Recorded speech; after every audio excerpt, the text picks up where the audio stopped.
as a country, as a nation, moving forward. May darating na eleksyon.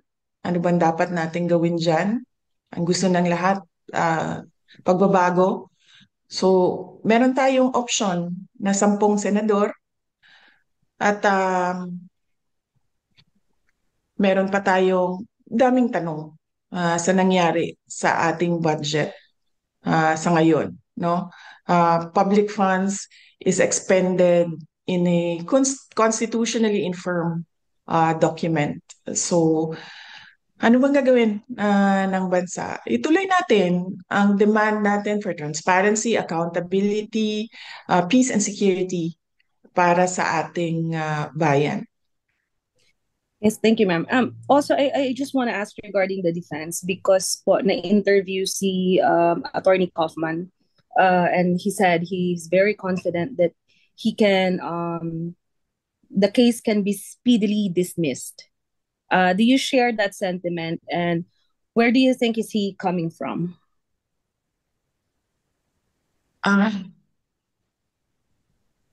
Uh, it is best if you ask him to elaborate on his answers. Pero alam niyo naman, as a relative, no, as a Filipino citizen, matagal na ang isang araw. Matagal na sa atin ang 2 araw. Pero for lawyers, alam mo, meron yan silang sarili nilang mga timelines, no? Kung paano yung proseso sa loob ng korte. But as a relative, as a daughter, I just feel na, and as a citizen, as a Filipino citizen, masyado nang matagal ang isang araw. Uh, I know this is a difficult time for your family, but I just wonder. Of course, things were sudden, and I wonder what made you choose Attorney Kaufman as your lead counsel. Parang ano po ang meron siya, bakit siya? And when did you choose him? Was he chosen for you by the court? Hindi. Ako ang pumili sa kanya. In-endorse ko siya kay President Duterte. Noong nasa ere, si President Duterte, noong kasi sinusundan ko yung airplane niya, nung naintindihan ko na kung ano yung gagawin ng pamahalaan sa kanya, um, gumawa na ako ng paraan na merong sasalo sa kanya na abogado dito sa The Hague. So, madaming mga pangalan ang pinadala sa akin ng iba't ibang grupo, iba't ibang tao. Meron ding mga lawyers na nag-apply mismo at ginawaan ko siya ng shortlist. May inutusan ako na abogado dyan sa Pilipinas na mag-interview ng mga lawyers ng mabilisan lang. Um, tapos, si Nick Kaufman ang nasa top 3 ng listahan na yon. And base sa briefer na binigay sa akin ng abogado, base sa interview na ginawa niya sa mga abogado at sa kanyang, ano bang tawag niyan? Vetting, no? Pinili ko si Nicholas Kaufman. And habang nasa ere, si President Duterte, sinabihan siya at sinabihan ko lahat ng may contact sa kanya. Even ako, kasi nakausap ko siya sa telepono, sabihin niya, pagdating niya dito, na si Nicholas Kaufman, yung kanyang abogado. Pagdating niya dito, nakasulat sa papel din ang pangalan ni Attorney Salvador Mediadleya at siya yung unang nirecognize ng ICC na abogado, kaya siya yung nandoon sa initial appearance. Pero um, nakikita ko, no, na medyo hirap si Attorney Medialdea dito kaparte ng kanyang kalusugan. Ilang beses ko siya sinabihan dahil nagmi-meeting kami dito. Ilang beses ko siya sinabihan na pumunta kami sa hospital dahil pangalawang nakikita ko yung hirap siya sa paghinga, hirap siya sa mukha siyang stressed na masyado na dahil sa edad niya siguro. Sinabihan ko siya magpa-hospital kami pero umaayaw siya dahil nga tumutulong siya kay dating Pangulong Duterte.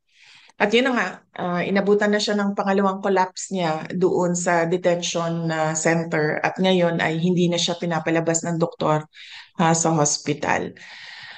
Kaya malamang ang magiging desisyon din niya ay mag-withdraw dahil kailangan niya tutukan ang kanyang kalusugan.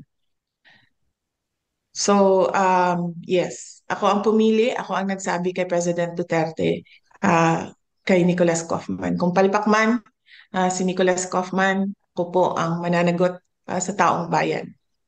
Yes, ma'am. Thank you for that po. Last one question, but I mean, it's just looking forward to two things that are we're expecting within the year. Number one is, ma'am, meron po kayong impeachment battle. That's another legal battle that you're going to, a political battle.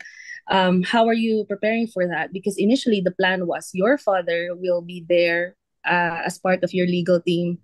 Now it looks like nabaliktad, and kayo po yung nag-aasikaso ng legal team ng tatay niyo po ngayon, sa former president in The Hague. And number two is, there has been rumors that another set of warrant is going to be served or going to be enforced, and your name is being mentioned. So how are you preparing for battles of your own when you are, as it is, taking care of your dad? Yes. So, with regard to my impeachment, we already set up the legal team for that as early as 2023 when, as I said, Representative Castro announced that there are impeachment talks inside the House of Representatives. So fortunately, that team is not involved in the ICC case of support the group of lawyers for the ICC case of President Duterte so that they can focus on my impeachment case. As we speak, they are preparing witnesses and they are preparing answers to the articles of impeachment, and they will they will work on that and they will deal with that impeachment case for me.